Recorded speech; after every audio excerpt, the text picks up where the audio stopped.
তিনটে প্রতিবাদ কর্মসূচি 21শে মে সময়গুলি নির্ধারিত যারা রয়েছেন তারা ঠিক করে নেবেন সময়গুলি কর্মসূচিগুলি।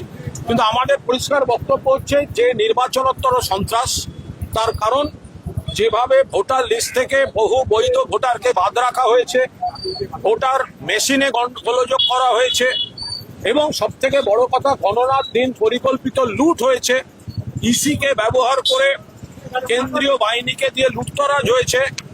ফলে এর প্রতিবাদে এবং তারপরে যে নির্বাচনোত্তর সন্ত্রাস হচ্ছে পুলিশকে ব্যবহার করে দিকে দিকে তৃণমূল কর্মীদের উপর, যারা তৃণমূলের সমর্থক, যারা তৃণমূলের কর্মী, যারা পোলিং এজেন্ট ছিলেন, যারা কাউন্টিং এজেন্ট ছিলেন, যেভাবে তাদের মিথ্যা অভিযোগ, মিথ্যা মামলায় গ্রেফতার করা হচ্ছে, ডেকে পাঠানো হচ্ছে, কাউকে কাউকে সন্ত্রাসে ঘর ছাড়া করা হয়েছে, ঘর থেকে ঘরে আবার ঢুকিয়ে দিলেও নতুন মামলা দিয়ে অ্যারেস্ট করা হচ্ছে। বলা হচ্ছে 21 সালের মামলা, তাতে নতুন করে নাম অ্যাড করা হচ্ছে।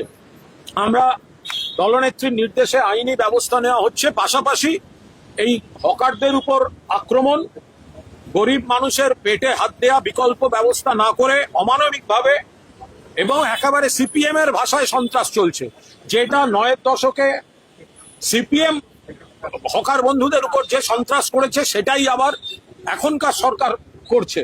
ফলে এর প্রতিবাদে এবং এই নির্বাচনোত্তর সন্ত্রাস, মিথ্যা মামলায় কর্মীদের ঘর ছাড়া, কর্মীদের হ্যারাস করা, গ্রেফতার করা, এর প্রতিবাদে 21শে মে কলকাতার 3টি জায়গায়, শিয়ালদা স্টেশনের কাছে, হাওড়া স্টেশনের কাছে এবং বালিগঞ্জ এলাকায় এই কর্মসূচিগুলি সর্বভারতীয় তৃণমূল কংগ্রেস জীবন জীবিকা বাঁচাও এই স্লোগান দিয়ে তৃণমূল কংগ্রেসের কর্মসূচি হবে। Thank you.